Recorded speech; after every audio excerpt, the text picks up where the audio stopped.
My request was flatly denied. It'd be fine if it's the storage shed.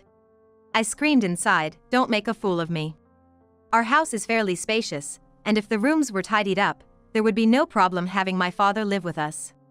Truly, my husband holds feelings for me and my family that are less than that of a pet. Well then, I will sincerely clean up the storage shed and renovate it. Even the storage shed can be used just like a regular room if it's cleaned up. There's meaning in living with my father now.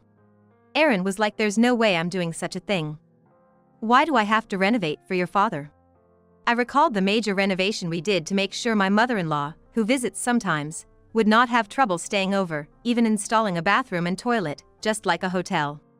I won't rely on such a demon-like man anymore. I made a decision. My name is Vivian Westhill, 52 years old. I help with the company my husband runs. My son, Matthew, has left home, and it's just the two of us living together. My mother-in-law sometimes comes over, but since her house is nearby, she doesn't live with us. How I met my husband goes back almost 30 years. I hate to say it myself, but I was famous for being good-looking in my hometown. My mother passed away in a traffic accident when I was in middle school, and I was living, helping each other out, with my father. Although I was invited out by many men, they were nothing but a hindrance to me. I had a dream of becoming an accountant, and I was working hard towards that. Despite this, I did have a boyfriend. I had a boyfriend of the same age, and we would secretly call each other and go out to eat after part-time. Though I was popular, I had no intention of dating anyone else, and never did. The only people I could let my guard down with were him and my father. He alone appreciated not my appearance but my seriousness and true strength, among other aspects of my personality and way of thinking. I think we would have become a couple even if I wasn't same appearance. That was the kind of relationship we had. However, one day everything changed. When I returned home, an unfamiliar family of 3 was in my house. Seeing me, my father made a troubled face. I must have been more surprised. An unknown family introduced themselves like, "We are the Westhills." Hearing the name Westhill made it click. A famous rich family in town. I wondered why they were in my house. "Welcome home, Vivian. Mr. Westhill here wants to take you as his wife." I was so shocked that everything went white before my eyes. A wife? Marriage? What are you talking about? I had never seen these 3 before. Everyone knows they hold significant influence in town as a wealthy family. Yet, the talk of me becoming a bride was unbelievable. "Nice to meet you, Vivian. Our Aaron has fallen for you at first sight. He insists on having you as his wife." My would-be father-in-law began speaking. Though it felt unreal being talked about like that, they didn't disappear no matter how many times I blinked. Even being told such a thing, I've never met him before. "So why do I have to marry your son?" "Well, you see, your father owes a large amount of debt. We thought maybe we could help you out." Looking at my father and me alternately with a look of disdain. This was the first I'd heard of my father's debt. "Well, take your time and talk it over with your father. We'll come back in a week to hear your answer." Could our fate be decided in just a week? It didn't seem real. I thought things like this only happened in dramas, and I couldn't believe it was happening to me. Stunned, I watched as the 3 of them left after bowing their heads. "Dad, what's this about a debt? What's your relation with those people?" My father turned to me with a pale face, drained of all blood. "Vivian, I'm sorry. It's true. I was lonely and started drinking and gambling. Before I knew it, the money was gone, and I began borrowing to cover it." Everything I heard since coming home was beyond my capacity to accept. "Debt, why didn't you tell me? I understand you were lonely after Mom suddenly passed away. But having a debt." I couldn't think calmly. Naturally, I couldn't even talk about it calmly. This was indeed out of the blue. As far as I could remember, my father never got drunk or angry from losing at gambling. I didn't even know. Mr. Westhill invited me and introduced me to a place. With Mr. Westhill's face, we could drink on a tab, and I didn't even know how much the bill was accumulating. The same thing with gambling, he let me buy lottery tickets together, and it just piled up. My father is truly a good person, not knowing how to doubt people. It must have been easy for someone like a scam artist. They must have been scheming from the start to trap my father and have their way with me. Hold on a second. What happens to you if I don't marry their son? I asked in desperation, wondering if there was any other way. I will probably be chased by debt collectors. I might even be sent to a work camp. I couldn't stop trembling at those words. There's no such thing as work camps these days. Can't you just keep working hard to pay it off? I asked, clinging to a shred of hope. Sorry, Vivian. That's impossible. The debt collectors might start contacting my workplace. I might not be able to work anymore. I was completely cornered. It was enough. There was nothing more to talk about. I wanted to vent all these feelings of frustration, humiliation, and anger, but I couldn't do that to my father who has always taken care of me. I packed my bags and decided to go to the Westhill family right away. There was no use worrying about it. It wasn't easy to make this decision, but considering the increasing interest on the debt, I couldn't cling to my home anymore. There was no other way to resolve this but to marry Aaron, and before I changed my mind, I quietly left the house. I arrived at the Westhills home late that night. I thought it might be imprudent, but I boldly knocked at the front door. You're early. Seems like you're blinded by money. You're just like everyone else. I wanted to scream in frustration. I didn't want any money, and I didn't think I was unhappy because I was poor.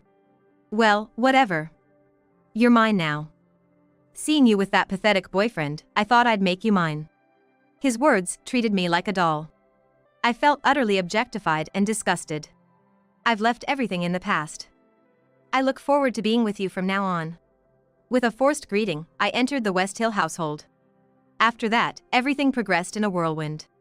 I don't remember much, because I felt as though all my emotions had disappeared after being betrayed by my trusted father and breaking up with my beloved boyfriend. It seemed like a grand wedding with a local famous person, and many people came to celebrate. All I remember from the wedding is the haggard look of my father, who had not been gone for very long since I left home. Seeing that made all my resentment towards my father vanish. So, accepting this as my fate, I decided to change my outlook and enjoy my married life. But that was the beginning of hell. Of course, I had to do all the housework and was made to help with the family business. I worked from morning till night. Add to that the pressure of having children, and my mental state was taking a toll. My mother-in-law constantly nagged and was like, haven't done the big cleaning yet? Not just unable to have kids, but this too? My husband, who was kind at first, now didn't care, showing an indifferent attitude. It certainly was not the sweet married life I had imagined. You're completely useless. A woman from the club would be better. Just quietly do your job and chores. I was treated like a housemaid. Soon I was pregnant, but even with severe morning sickness, they were not sympathetic. You're getting fat. Just do your chores and work properly. I don't know why I married you. I had given up on being acknowledged in this home. No matter what I did, a wife from a poor family would never be seen as more than a servant. It was frustrating, but for the sake of my unborn child, I had to endure. Then I gave birth. With the birth of a boy, my husband, who now had an heir, hardly ever came home. When he did return, he reeked of strong perfume and alcohol. He must have been at clubs. However, I was mostly occupied with raising my child, so his absence was rather a relief. My son, Matthew, grew up healthily and was easy to raise. My mother-in-law continued to annoy, saying Aaron would have done better, but I preferred Matthew not turning into such a worthless man. And my kind-hearted Matthew wanted to become a doctor. When he left for university, I felt a void in my heart. To fill that void, I decided to dedicate myself more to my work. Around that time, my father-in-law who had treated me as a human being passed away. My mother-in-law moved to a condo near the downtown area that my father-in-law owned. She came into my father-in-law's inheritance and is likely going to enjoy her time with friends. On the other hand, with the loss of my father-in-law, who always supported me and cared for me like my own father, I began to miss my father and started contacting him. Taking advantage of my husband's indifference, I started to talk to my father just like old times. Though it was difficult to speak without making my father feel guilty, one day he looked serious.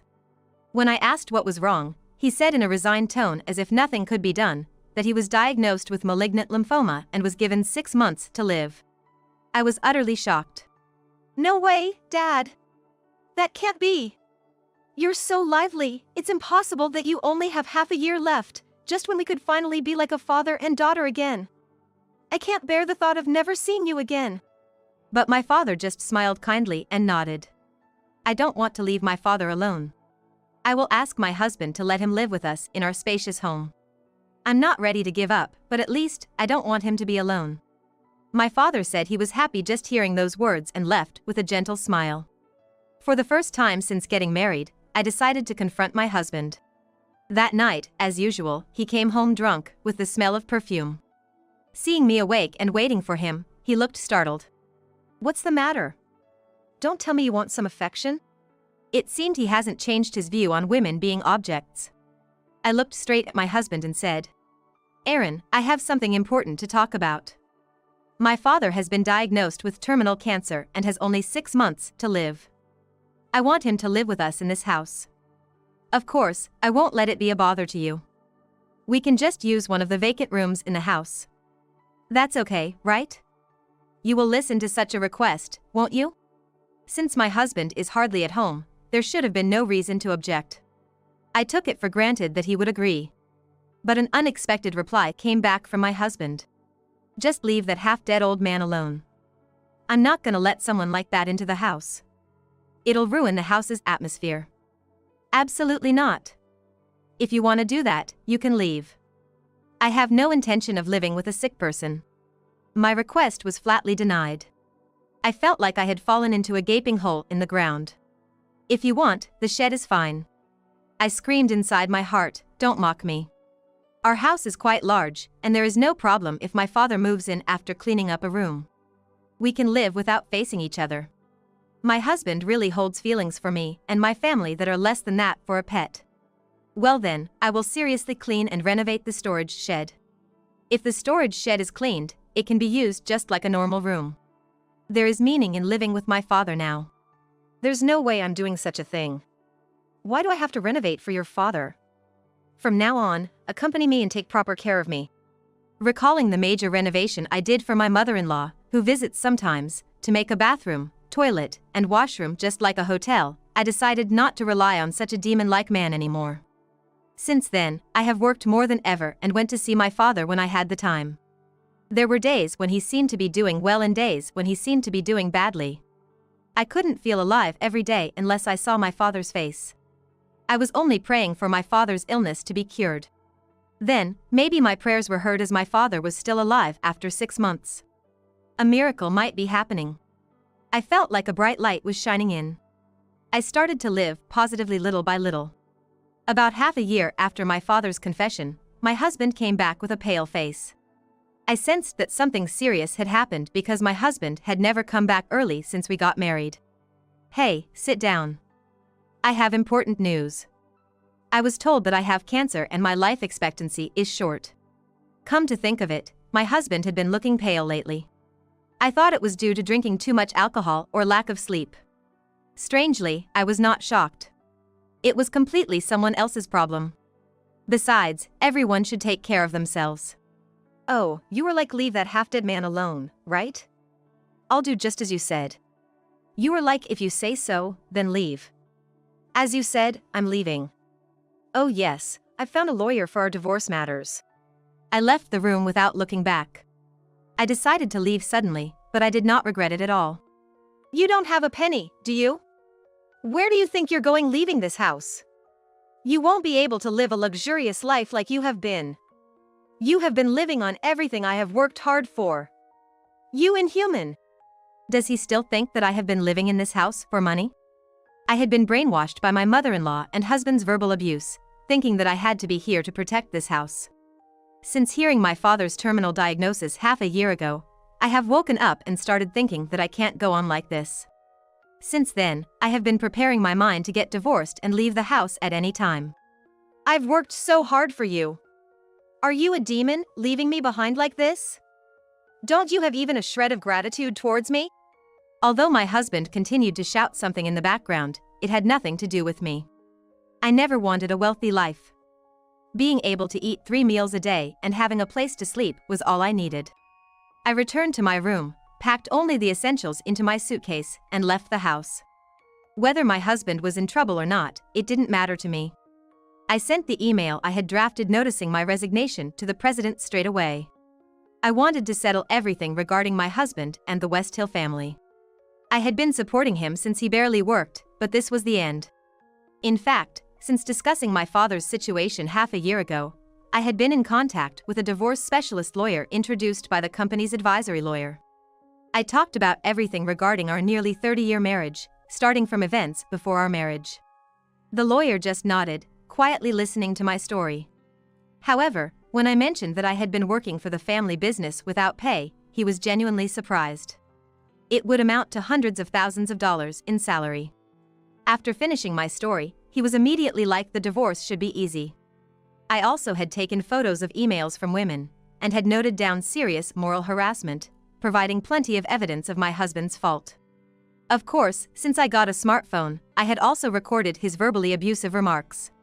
That was enough, but the lawyer also brought me photos of my husband's infidelity for free. He promised that everything would go well even if I didn't do anything, telling me to feel like I was on a big ship. So, I didn't need to answer the angry calls from my husband, and the lawyer would solve everything just by me throwing it all onto him. I was naturally walking with a smile. Among the angry calls from my husband, there were, of course, calls from my mother-in-law. She was probably like, "Are you planning to abandon everything and leave when my adorable son is in trouble? If her son is so adorable, she should take care of him herself. It would be fine for her to return to that house whenever, as a luxurious room, looking like a show home, is prepared for her." But it seems one reason she is panicking is that the company started by my father-in-law is falling apart. Without me, who had been supporting them, and a nearly decorative president who can't steer the company due to illness, things are not going well. My mother-in-law, who has only helped in the initial stages, is useless in the company, unable to even make copies. Even if she shouts and yells, she can't unify the employees and make them look in the same direction. Some colleagues have contacted me, asking me to come back, but I had no intention of devoting myself to the company anymore. Given that, although the company had been cherished as a local one, the number of clients will steadily decrease. I loved my father-in-law, and I felt sorry for letting the company he worked hard to grow decline, as if I were the main culprit. That being said, I think if my husband and mother-in-law had worked as hard as my father-in-law, this wouldn't have happened. I probably wouldn't have quit, and Matthew would have likely considered taking over the family business. On top of that, my husband not only did hardly any work at the company but also seemed to be constantly hitting on female employees and inviting them for affairs. It was suspicious when many female employees resigned. It seems that the women who had unpleasant experiences are planning to sue the company for sexual harassment. Now my husband has to settle all the mess he made in his life. Couldn't happen to a nicer guy. God is watching. You get punished for doing bad things. I want my husband and mother-in-law to be properly punished so that those who have worked honestly do not look foolish. As if that wasn't enough, the company was accused of tax evasion by the IRS. Totally by accident, while my lawyer was investigating, several questionable points were found in the accounts. Upon further investigation, suspicions arose that my husband had been embezzling money. Looking back, it was strange that he had so much money to play around with. There wasn't such a high salary for him when I was helping with the accounting. I was too indifferent about my husband. I didn't notice the discrepancy between his income and expenditure. If I had thought about where all the play money was coming from, I would have understood. I vaguely felt that because he was so rich, it was fine to spend as much money as he wanted. In reality, he had been squandering the company's money, and even my salary, which he had transferred to his own account, seems to have been used up by him.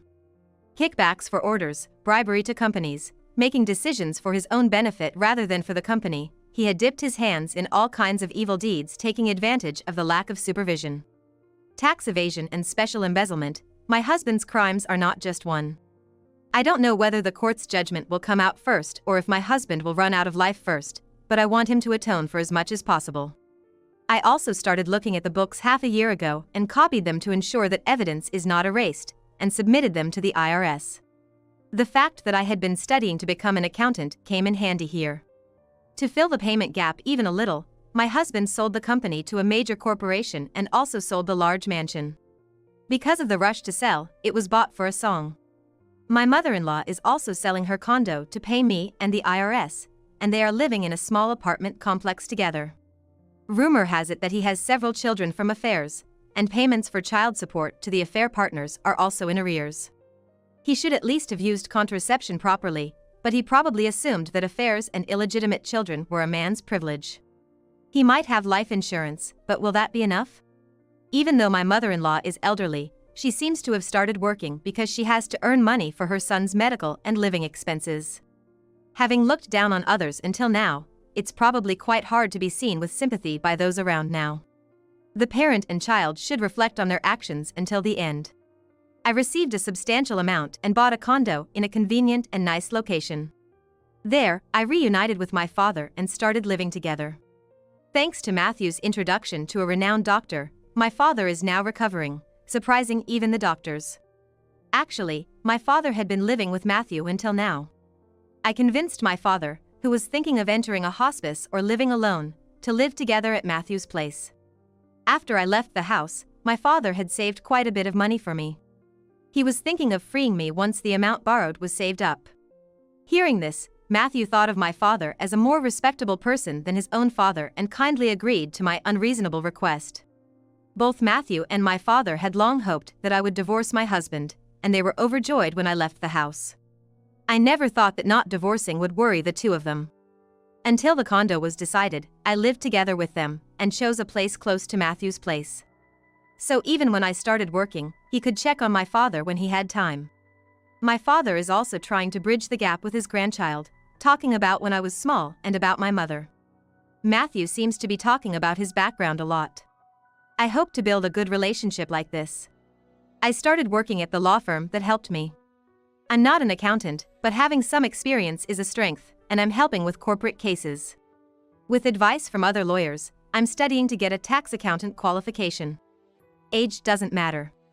And my husband was sentenced to actual imprisonment, now he's behind bars. There's no worry about not having money or food, so perhaps it's ironically a good thing. My mother-in-law forcibly moved into a relative's house. Having acted superior until now, she must be getting a taste of her own medicine. I was thanked around town for getting back at my mother-in-law, husband, and their company. I'm newly astonished at the number of people harassed with power and sexual harassment transactions. I was worried that some people might have lost their jobs due to the company being acquired, but it seems to have worked out somehow. I feel everything is moving in a good direction, and I'm savoring the happiness. Thinking that alone was enough, I returned from work to find my father and a man at home. Welcome back, Vivian. I brought someone who wants to meet you today. Do you remember? It was my ex-boyfriend, the only person I truly loved. I recognize him at first glance, even after nearly 30 years. My father was like, as soon as you went to that house, I went to apologize to him. He understood, and had decided that if I escaped from that house, he would accept me immediately. My ex-boyfriend, smiling warmly, was like, Vivian is a hard worker, so I waited for a long time. Matthew also knew about my ex-boyfriend, and it seems the three men were watching over me. I'm planning to live with these three men I truly love from the bottom of my heart.